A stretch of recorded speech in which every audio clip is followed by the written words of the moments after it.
Hello everyone, I welcome you all to Guru Mantra classes. आज हम शुरू करने वाले हैं class 7th NCERT geography section से चैप्टर नंबर 5, जिसमें हम वाटर के बारे में बात करने वाले हैं। तो डायरेक्टली हम जंप करते हैं चैप्टर के ऊपर और देखते हैं इसकी बेसिक्स क्या हैं।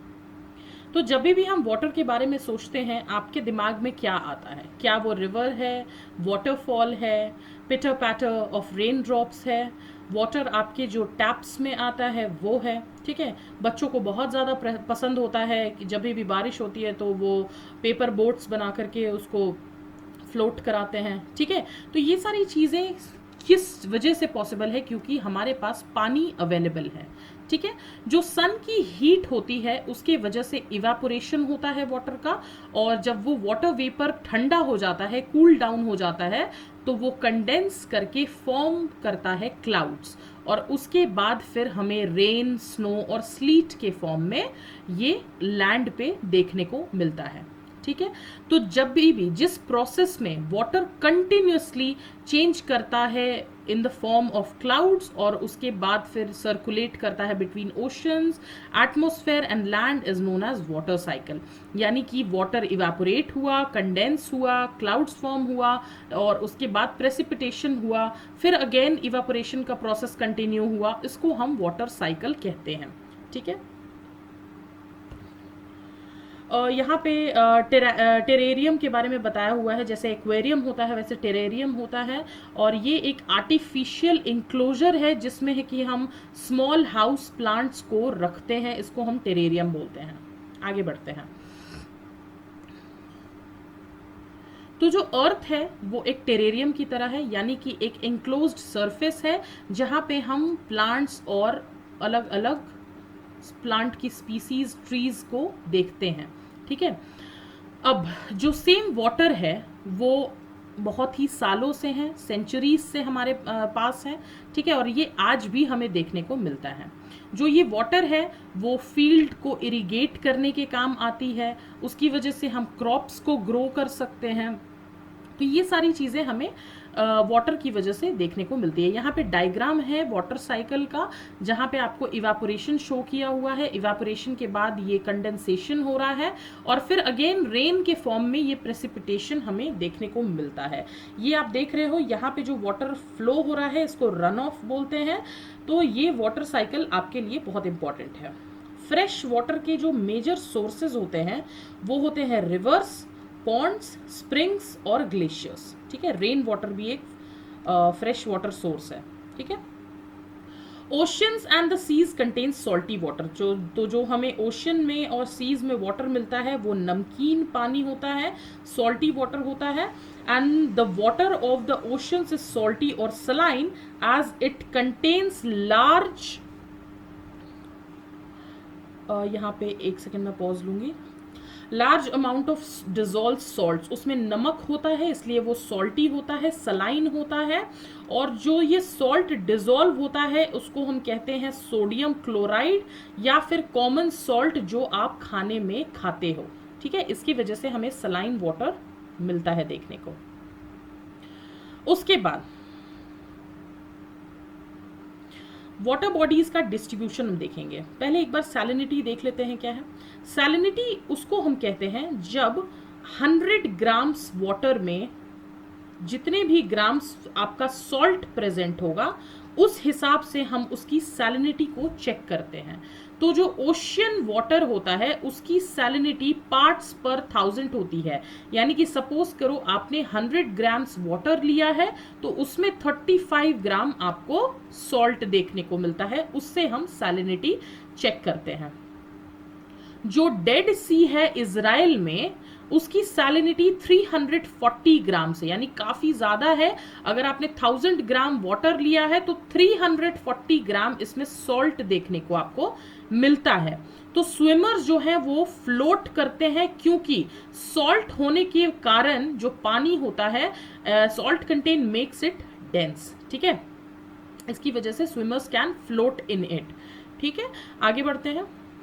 वाटर बॉडीज का डिस्ट्रीब्यूशन देखते हैं तो हमें पता है अर्थ सरफेस पे 3/4 जो पानी प्रेजेंट है, ये हमें वाटर यहाँ पे देखने को मिलता है। अगर ज्यादा वाटर प्रेजेंट है लैंड पे, if there is more water than land on the earth, why so many countries face water scarcity. तो एक सवाल है कि अगर अर्थ सरफेस पे लैंड से ज्यादा पानी है तो पानी की स्कैर्सिटी हमें क्यों होती है, पानी की कमी हमें क्यों होती है अगर इतना पानी हमारे पास अवेलेबल है। तो हम देखेंगे डिस्ट्रीब्यूशन, फिर हम डिसाइड करेंगे कि क्यों हमें स्कैर्सिटी होता है। तो ओशियंस जो हैं जहां पे सलाइन वाटर यानी कि सॉल्टी वाटर देखने को मिलता है वो 97.3% है, यानी 100% में 97.3% जो पानी है वो नमकीन पानी है।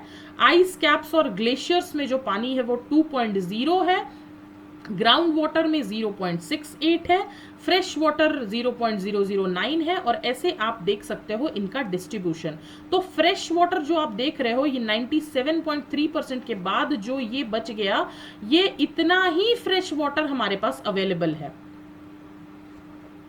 इसलिए हमें स्कैर्सिटी होती है, क्योंकि जो पानी हमें पीने के लिए अवेलेबल है वो सिर्फ इतना ही है, और जो सॉल्टी वाटर है वो 97.3% है।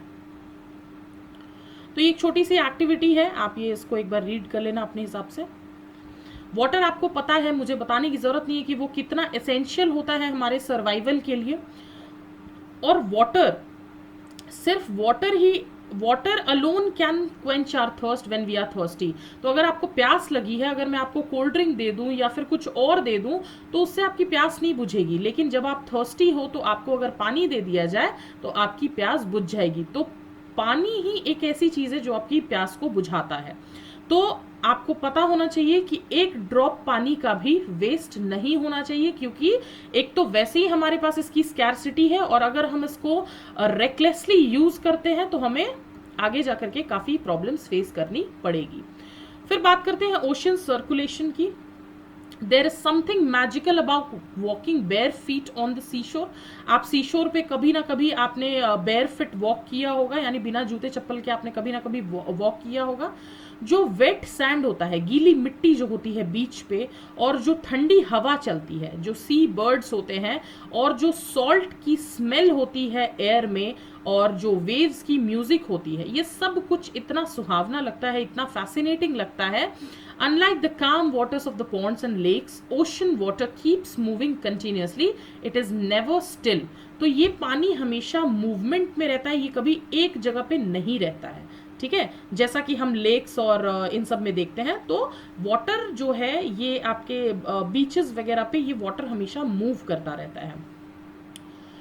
जो ये मूवमेंट्स है that occur in oceans can be broadly categorized as waves, tides and currents. तो ये जो वाटर का मूवमेंट है इसको हम 3 पार्ट में हमने डिवाइड किया है। एक को हम कहते हैं वेव्स, दूसरे को हम कहेंगे टाइड्स, और तीसरे को हम कहेंगे करंट्स। वेव्स क्या होता है?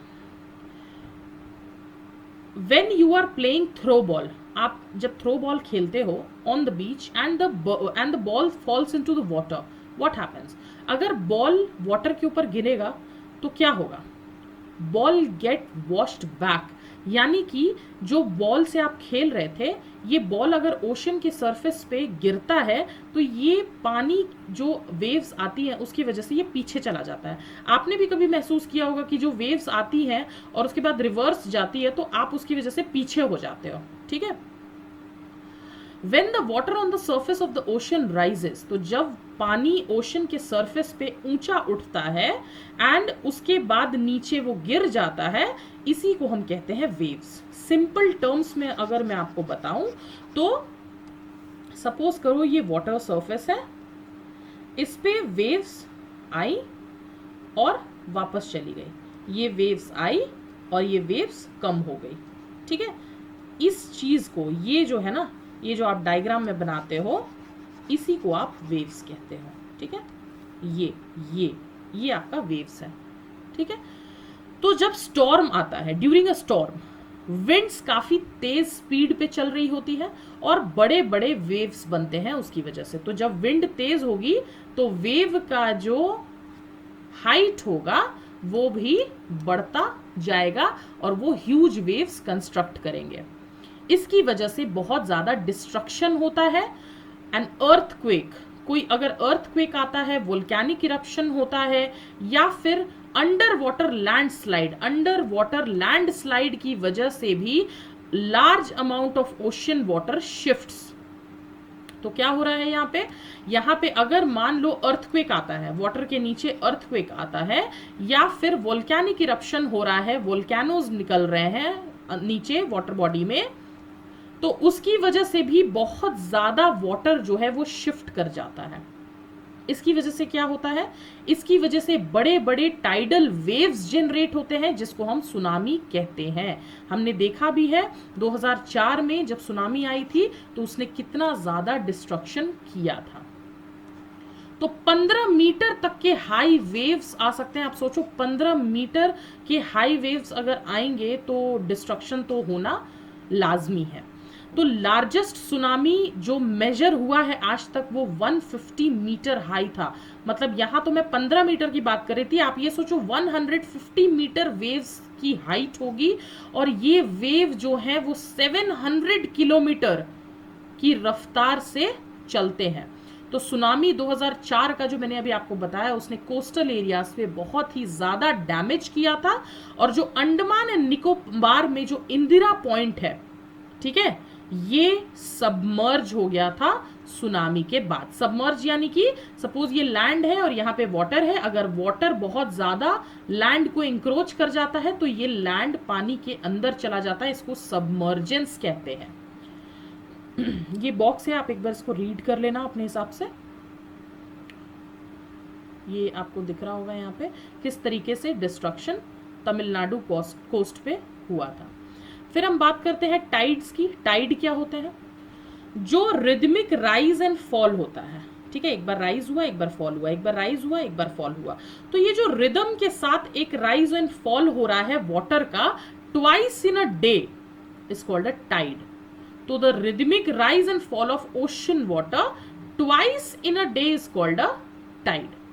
It is high tide when water covers much of the shore by rising to its highest level.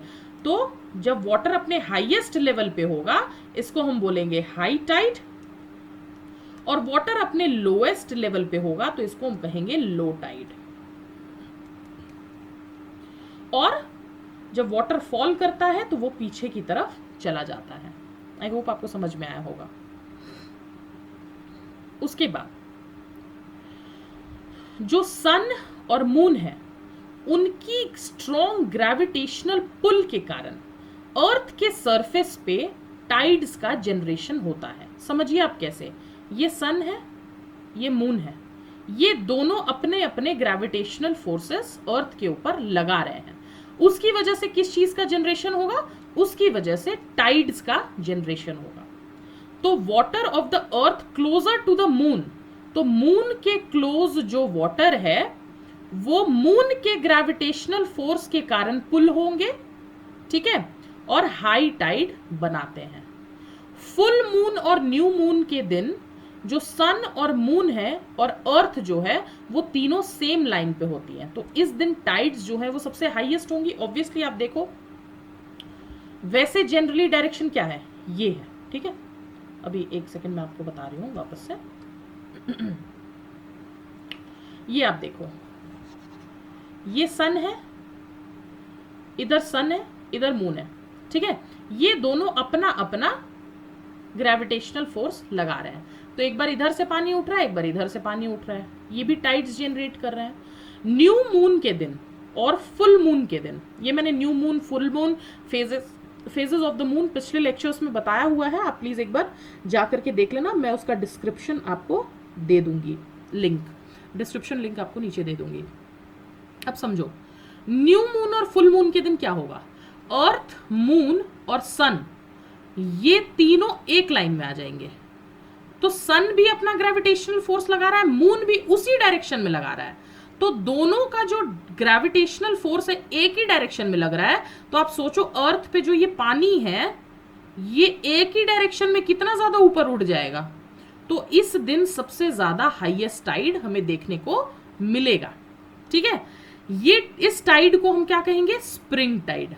जब अर्थ, सन और मून तीनों एक लाइन में आ जाता है, एक ही डायरेक्शन में ग्रेविटेशनल फोर्स लग रहा है, इस दिन सबसे हाईएस्ट वेव्स, हाईएस्ट टाइड्स हमें देखने को मिलेंगी, जिसको हम कहेंगे स्प्रिंग टाइड। ठीक है, अब जब मून अपने फर्स्ट या अपने लास्ट क्वार्टर में होता है तो ocean water gets drawn in diagonally opposite direction by the gravitational force of the sun and the moon, resulting to low tides. अब इधर देखो, सन इधर है, मून इधर है, मून इधर से लगा रहा है, सन इधर से लगा रहा है, तो एक तरफ इधर लग रहा है, एक तरफ इधर लग रहा है, तो दोनों का फोर्स क्या हो रहा है, काउंटर बैलेंस कर रहा है। और इस दिन यहां पे हमें लो टाइड्स देखने को मिलेंगी, यानी कि जो हाई टाइड है उससे काफी कम उसकी हाइट होगी, उसको हम कहेंगे नीप टाइड, NEAP, नीप टाइड। तो एक कौन सा था, एक स्प्रिंग टाइड था, एक नीप टाइड था। Diagram is very very important, please practice your diagrams very properly. High tide जो है वो नेविगेशन में हेल्प करता है, ये वाटर लेवल को राइज करता है। सपोज करो ये हाई टाइड है तो ये नेविगेशन में हेल्प करेगा, और ये वाटर लेवल को राइज करेगा क्लोज टू द शोर्स। तो अगर शोर, अगर मान लो यहाँ पे शोर है तो यहाँ पे बहुत ज्यादा हाई टाइड आएगी, तो ये शिप्स को हेल्प करती है हार्बर तक पहुंचाने में। पता चल जाएगा ना कि यहाँ पे बहुत ज्यादा टाइड आ रही है, मतलब कि यहीं पे हमें पार्क करना है अपना शिप को, क्योंकि यहाँ पे शोर होगा। ठीक है, हाई टाइड जो है वो फिशिंग में भी बहुत हेल्प करती है, क्योंकि अगर हाई टाइड सोचो शोर पे आ रहा है तो फिशरमैन को ज्यादा दूर जाने की जरूरत नहीं पड़ेगा, और मछलियां हाई टाइड्स की वजह से शोर के ही पास चली आएंगी, तो ये फिशिंग में भी बहुत हेल्प करेगा। उसके बाद जो ये राइज और फॉल हो रहा है वाटर का टाइड्स की वजह से, उससे हम इलेक्ट्रिसिटी भी जनरेट करते हैं बहुत सारी जगहों पे। तो बहुत सारी इंपॉर्टेंस है, ये इंपॉर्टेंस है टाइड्स की। आप इस पैराग्राफ को ध्यान से एक बार अपने आप से खुद रीड करना। फिर हम बात करेंगे ओशन करंट्स की। तो जो ओशन करंट होता है वो स्ट्रीम ऑफ वाटर होता है जो कि ओशन सरफेस पे एक डेफिनेट डायरेक्शन में कॉन्स्टेंटली फ्लो करता रहता है। ध्यान से सुनना, फिर से बोल रही हूं, ओशन करंट जो है वो स्ट्रीम ऑफ वाटर होता है, बहुत सारा वाटर होता है, वो कंटिन्यूअसली यानी कॉन्स्टेंटली फ्लो करता है ओशन के सरफेस पे एक डेफिनेट डायरेक्शन में। तो जो ओशन करंट है वो वार्म भी हो सकता है, कोल्ड भी हो सकता है। ध्यान रखने वाली बात है, आप अपने अपने बुक्स में इस लाइन को अंडरलाइन कर लेना कि ओशन करंट जो है वो स्ट्रीम ऑफ वाटर है जो कि कॉन्स्टेंटली एक डेफिनेट डायरेक्शन में चलता है, और वो वार्म और कोल्ड भी हो सकता है। ठीक है, अब वार्म करंट कहां पे ओरिजिनेट होगा, इक्वेटर के पास, क्योंकि इक्वेटर के पास क्या है, डायरेक्ट सनलाइट है। तो डायरेक्ट सनलाइट है तो वहां का जो वाटर होगा वो गर्म होगा, तो गर्म होगा तो वार्म ओशन करंट हमें मिलेगा। पोल्स में हम जाएंगे तो कोल्ड करंट्स हमें देखने को मिलेगा। तो कोल्ड करंट्स जो है, कोल्ड करंट पोल से लेकर के यानी कि हायर लैटिट्यूड से ट्रॉपिकल या फिर लोअर लैटिट्यूड पे आएगी। सपोज करो ना ये आपका अर्थ है, यहाँ पे आपका इक्वेटर है, यहाँ पे पोल्स है, तो पोल्स पे कोल्ड करंट है, तो कोल्ड करंट हाई लैटिट्यूड से, ये 90 डिग्री है, हाई लैटिट्यूड से लो लैटिट्यूड पे आ रहा है कि नहीं आ रहा है, तो इसी के बारे में कह रही हूं मैं। एक एग्जाम्पल दिया हुआ है, एक बहुत टाइप के अलग अलग करंट्स होते हैं, उसमें एक ओशन करंट है लैब्राडोर करंट। लैब्राडोर करंट क्या है, कोल्ड करंट है, और गल्फ स्ट्रीम जो है वो एक वार्म करंट है।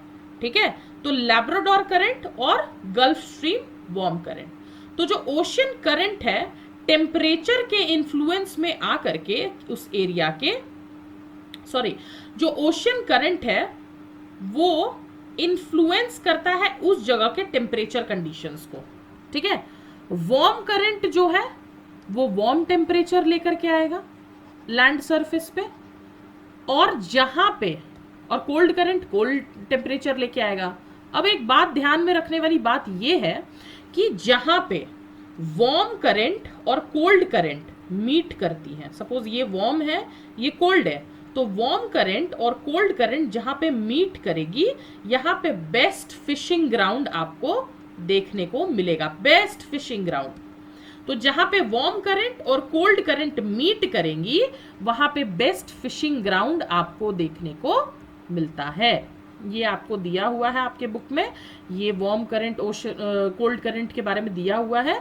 रेड कलर के जितने भी एरोज हैं ये सब आपके वार्म करंट है, और ब्लू कलर का जो भी एरो है वो आपका कोल्ड करंट है। तो आप देख सकते हो डायरेक्शन कि वार्म करंट कहां से जाएगा, इक्वेटर से पोल्स की तरफ जाएगा, और पोल से, ये पोल्स है, पोल से जब इक्वेटर की तरफ या लोअर लैटिट्यूड की तरफ करंट आएगा तो वो कोल्ड करंट होगा। कोल्ड करंट हमेशा पोल्स की तरफ मिलेगा, वार्म करंट हमेशा इक्वेटर के आसपास मिलेगा। तो इक्वेटर से पोल्स और पोल्स से इक्वेटर, यही तो काम है करंट्स का। एक बार इसको देख लेना आप, बहुत ज्यादा डिटेल में घुसने की जरूरत नहीं है क्योंकि आपका स्टैंडर्ड सिर्फ क्लास 7th है, ठीक है। उसके बाद सीज जो है जापान के अराउंड, और ईस्टर्न कोस्ट जो है नॉर्थ अमेरिका का, वो एग्जाम्पल है इसका, ठीक है। यानी कि जो जापान का और eastern coast of North America है वो फिशिंग ग्राउंड आपको बेस्ट फिशिंग ग्राउंड्स देता है, क्योंकि यहां पे वार्म और कोल्ड करंट आके मीट करती है। जहां पे वार्म और कोल्ड करंट आके मीट करेगी वहां पे फॉगी वेदर भी होगा, यानी सर्दियों में जैसा आपको फॉग देखने को मिलता है ना, वो फॉग भी देखने को आपको मिलता है, जिसकी वजह से नेविगेशन, रास्ता ढूंढने में दिक्कत होती है। अब फॉग रहेगा तो रास्ता ढूंढने में तो दिक्कत होगी ना। यहाँ पे क्या क्या है, फिशिंग ग्राउंड्स मिलता है और फॉग कंडीशंस होती है, जिसकी वजह से नेविगेशन डिफिकल्ट हो जाता है। ये आपके कुछ क्वेश्चन आंसर्स हैं, गिव रीजंस है, टिक द करेक्ट आंसर है, मैच द फॉलोइंग है। आप इसको होमवर्क की तरह सॉल्व करके और मुझे क्वेश्चन आंसर्स की शीट आप पीडीएफ के फॉर्म में कमेंट सेक्शन में पोस्ट कर सकते हो। मैं डेफिनेटली चेक करके आपको रिव्यूज शेयर कर दूंगी। सो आई होप आपको ये लेक्चर अच्छे से समझ में आया है। तब तक के लिए stay tuned. Thank you so much for giving me your time, और लेक्चर्स देखते रहें, कमेंट करते रहें। कोई भी फीडबैक, कोई भी सजेशन हो तो ज़रूर कमेंट सेक्शन में पोस्ट करें, और इस लेक्चर को लाइक करना और सब्सक्राइब करना ना भूलें। Thank you so much. Keep motivating, keep preparing and have a good day. Bye bye.